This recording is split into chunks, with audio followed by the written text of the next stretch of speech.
Alright, I must admit that over these past 6 months, I noticed many of you guys recommending me the OnePlus 13, many influencers praising it as the next big thing, and just the whole tech community loving this phone. And I'm not gonna lie to you guys, I didn't believe the hype. Everywhere I looked, people were hyping up the OnePlus 13 like it was the Android phone of the year. And I'm over here thinking, really? OnePlus again? And to be honest, I genuinely thought that people were just overreacting, falling for the typical marketing schemes, specs, and typical fanboy stuff. But after finally using it 6 months later, I gotta admit something that I don't say often. 1, they were right. 2, the community was right. And 3, I was very late to the party. This phone has changed my mind in many ways that I didn't see coming, and I'm about to walk you through exactly what flipped the switch for me. But again, I do have some confessions. Now, the truth is, I didn't buy the OnePlus 13 when it launched, not because I couldn't, but because I truly didn't care. At the time, I was deep into testing the Pixel 9 Pro and Galaxy S25 Ultra, you know, AI features everywhere, premium builds, and everyone talking about who's going to be the next leader of AI. And in my opinion, it felt like OnePlus just didn't have anything new to offer. No buzz and no shock factors, so I just shrugged it off. I figured same old OnePlus, fast phone, great charging, but probably not game changing. And with so many other flagships dropping at once, it kinda got buried on my radar. Then a few months later, I kept hearing the same things online. This is a sleeper phone of the year, it's criminally underrated, and it's way better than people give it credit for. And that's when my curiosity truly kicked in. So about 3 months after its launch, I finally gave in and picked one up just to see what the fuss was about.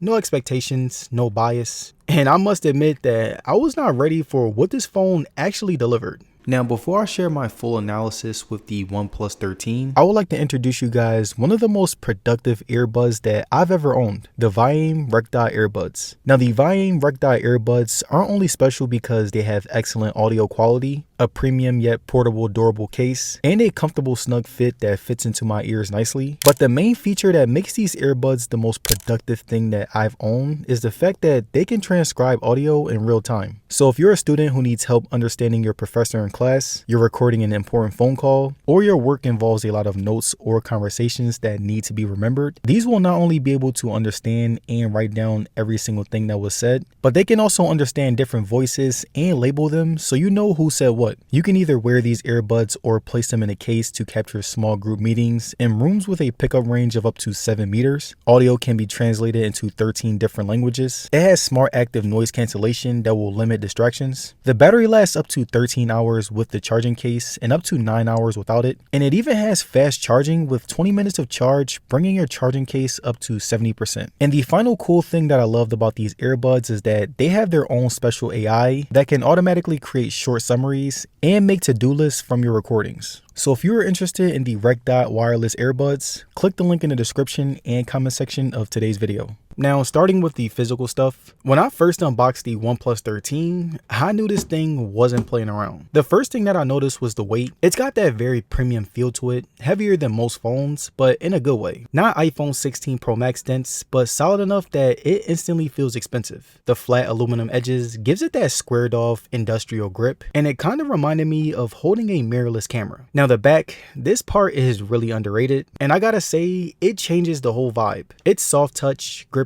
and doesn't turn into a fingerprint magnet like the glossy glass phones usually do. And in my opinion, this phone really has a ton of character. I've had many family and friends run up on me and say, "What phone is that?" just because of how different it looks and feels. The alert slider is here too, and still one of my favorite features, clicky, tactile, and super useful when you're bouncing between meetings. Design wise, the bezels are crazy thin. The screen curves ever so slightly, just enough to feel smooth, not slippery. And the circular camera module on the back is minimal, and it doesn't scream "look at me" like some of these massive square bumps on other flagships. I've used no case with it, and it's honestly held up better than I expected. A couple of hairline scuffs on the frame, sure, but nothing major. The back still looks fresh, the buttons haven't gone mushy, and even the screen has resisted scratches better than I expected, thanks to the upgraded ceramic guard protection. So compared to other phones that I've used, this thing still looks and feels like a flagship. Now, one of the bigger surprises for me has easily been the display. On paper, it's truly stacked. It has a 6.82-inch Quad HD Plus LTPO AMOLED panel with a resolution of 1440p and also a variable refresh rate from 1 Hz to 120 Hz. It also includes 10-bit color, HDR10 Plus, Dolby Vision, it has a peak brightness of 4500 nits. Now obviously you won't get 4500 nits across the whole panel, but in real use it still gets impressively bright, with sustained brightness around 1100 to 1600 nits, especially when watching HDR content. And it's not just a Samsung panel this time, it's a bold X2 panel, which honestly caught me off guard. I was expecting some trade-offs compared to Samsung's best, but no, this thing holds its own. The colors are very rich without being too oversaturated, the whites are clean, and in the Pro color mode, it still gets surprisingly color accurate. Even when compared side by side to my Galaxy, I didn't feel like it was missing anything. The scrolling is silky smooth, thanks to the LTPO, the refresh rate adapts in real time, saving battery when you're just reading text, and ramping up when you're swiping through Instagram or gaming. It makes the whole feel fluid, like it's responding to your thoughts before your finger even finishes the swipe. Now let's talk outdoor visibility. I tested this under direct sunlight and the display still looks really good. No squinting, no hunting for shade. Plus it's got 2160Hz dimming, which makes it extremely easy on the eyes, especially if you're sensitive to flicker. I've used phones that gave me eye strain after 10 minutes at low brightness, but this one, I've watched full episodes of anime in the dark and my eyes felt totally fine, which is a big win. And when it comes to media, the screen delivers exceptionally well. Netflix and Dolby Vision looks really good. YouTube HDR pops without blowing out the highlights. Blacks are deep, whites are clean, and shadows retain detail even in darker scenes. And when it comes to gaming, that's where it really flexes. Whether it's fast-paced shooters or graphically intense RPGs, the visuals stay sharp and smooth,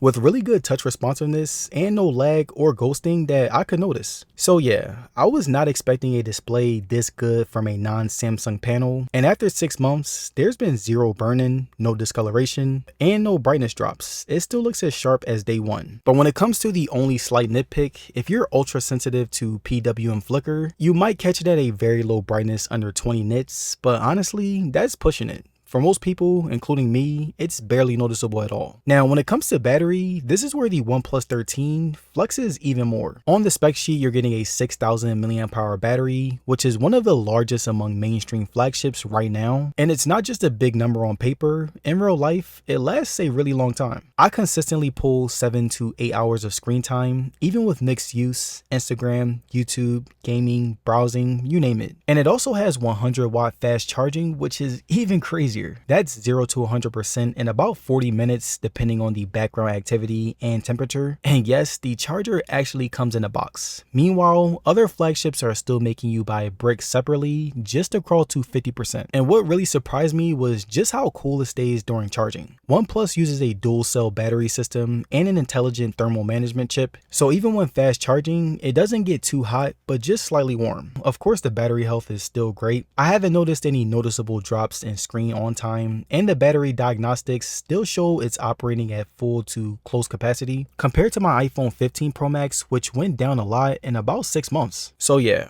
the OnePlus 13 doesn't just survive the day, but it cruises through it. And even if you somehow kill it, you'll be back at 100% even before you finish your coffee. Now let's talk power, because the OnePlus 13 doesn't just keep up, it punches well above its weight. Under the hood, you're getting the Snapdragon 8 Elite chip. It's built on a 3nm process, and it's paired with up to 16GB of RAM and UFS 4.0 storage. So multitasking feels effortless. You can bounce between 10 apps, edit a photo, stream a video, and the phone doesn't even flinch. The CPU has 8 cores, which is basically like having 8 brains. 2 of them clock in at 4.32 GHz, while the other 6 are at 3.53. And the Adreno 830 GPU is no joke either. I ran Genshin Impact and Call of Duty Mobile on max settings, 60 frames per second mode, and not only did it look buttery smooth, but the thermals were surprisingly stable. Even after a 30-minute session, the phone barely warmed up, and not only is this phone powerful in real life, but the benchmarks back it up too. Its scores hover around 3000 single core and 9000 multi-core, compared to the iPhone 16 Pro Max, which has a 3500 single core and an 8000 multi-core. But despite the specs, what really matters is how it truly feels. Again, there's no lag, no stutter, and no constant unexpected hiccups, even when it's under the most pressure. And what blew me away is how cool and consistent it stays. Thanks to OnePlus's advanced vapor chamber cooling system, the heat is distributed evenly, and I have yet to experience any real throttling, even during long gaming sessions or rendering tasks. So whether you're a casual scroller, a mobile gamer, or someone who just edits on the go, the OnePlus 13 delivers flagship grade performance with thermal thermal management that's actually pretty reliable, and based on my usage, it's not just fast, but it's sustainably fast. But alright, now let's get into cameras, because honestly, this is where I was expecting good enough, but I ended up being low-key impressed. Starting with the specs, the OnePlus 13 comes with a 50 megapixel main sensor, a 50 megapixel ultra-wide, and a 50 megapixel telephoto, all tuned with Hasselblad color science. In daylight, the shots are super crisp. They have great dynamic range and some of the best contrast that I've seen on a OnePlus phone. The colors are rich, but not cartoonish. They actually feel natural. Hasselblad's color calibration really shows its strength in skin tones, greens, and blues. People don't look washed out, and skies actually have depth. Portraits also come out beautifully too. They do a great job with subject separation, and the edge detection has improved a lot, especially when it comes to hair.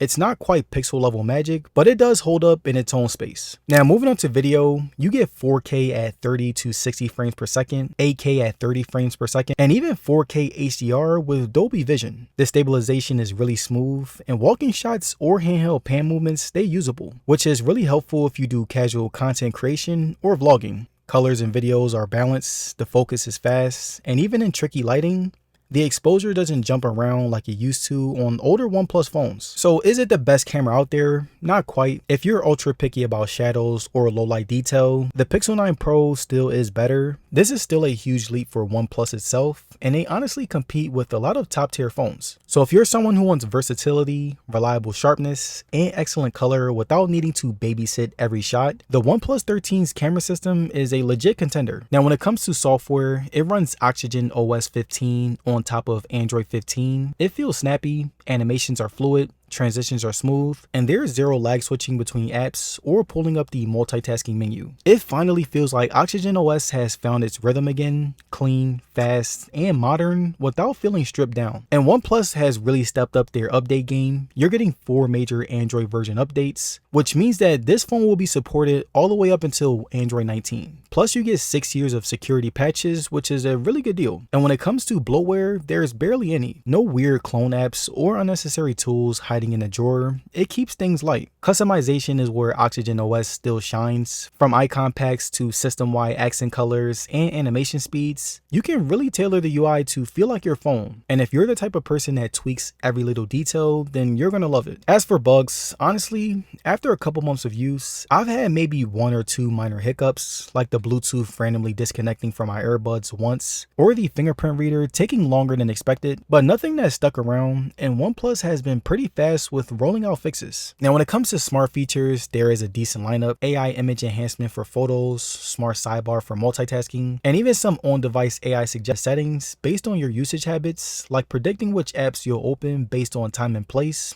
It's subtle but handy. So yeah, long-term support, smooth experience, and just the right amount of smarts. If software stability and longevity are on your checklist, then this phone will check all of the boxes. But alright, here's my final chance to own up to everything. When I first saw the OnePlus launch, I completely brushed it off, but as of June 12th, 2025, I will admit that I was wrong. And what surprised me the most, honestly, was the consistency. This phone is much better than I expected, and I honestly can't blame people for hyping it up. And I really love the fact that it was overall a really solid phone. If anything, my biggest regret is doubting people who hyped it up, because they weren't just exaggerating, I was just late to the party. And now I can confidently say that this phone has earned its spot in my pocket, not with gimmicks, but with reliability, power, and polish. The kind of stuff that you only appreciate once you live with it. But let me know down in the comments, you guys, what more content should I do with the OnePlus 13? What should I do? Because this is a really great phone and I want to continue making content on it. And again, I want to thank you guys for watching today's video, and I'm going to see you guys on the next one.